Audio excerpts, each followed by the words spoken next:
بسم اللہ الرحمن الرحیم۔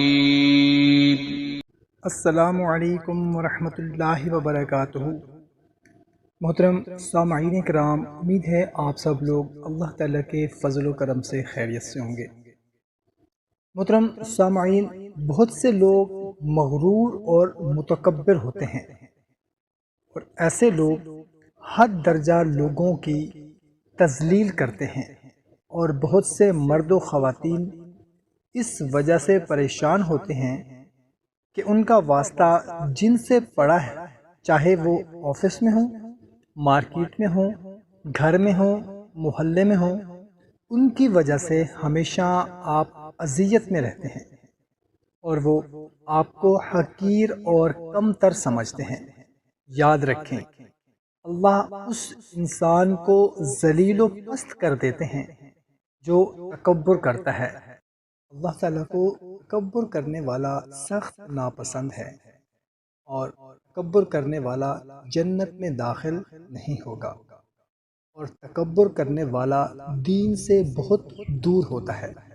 محترم سامعین کرام، آج جو وظیفہ میں آپ لوگوں کو بتانے لگا ہوں، اس وظیفہ سے آپ کسی کی بھی اکڑ، تکبر، دشمنی ختم کر سکتے ہیں۔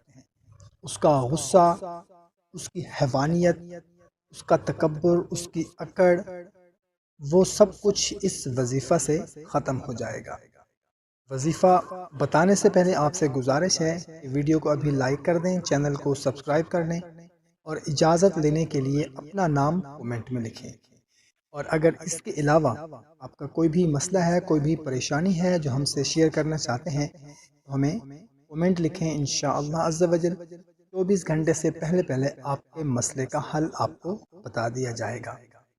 محترم سامعین، کرنا آپ نے کچھ اس طرح سے ہے کہ سورہ لقمان کی یہ آیت وَلَا تَمْشِ فِي الْأَرْضِ مَرَحًا، وَلَا تَمْشِ فِي الْأَرْضِ مَرَحًا، دن یا رات میں کسی بھی وقت باوضو حالت میں اول و آخر 3 مرتبہ درود ابراہیمی پڑھ لینا ہے، اور درمیان میں صرف 70 مرتبہ یہ آیت پڑھ کر آپ نے اس آدمی کے لیے، اس شخص کے لیے آپ نے دعا کرنی ہے۔ انشاءاللہ عز و جل اس کا تکبر، غرور، غصہ، نفرت انشاءاللہ عز و جل خاک میں مل جائے گا۔ بھائیو اور بہنوں، ویڈیو پسند آئی ہو تو ہماری حوصلہ افزائی کے لیے اس کو لائک کریں، صدقہ جاریہ سمجھ کر اس کو شیئر کریں، اور اجازت کے لیے اپنا نام کومنٹ میں لکھیں۔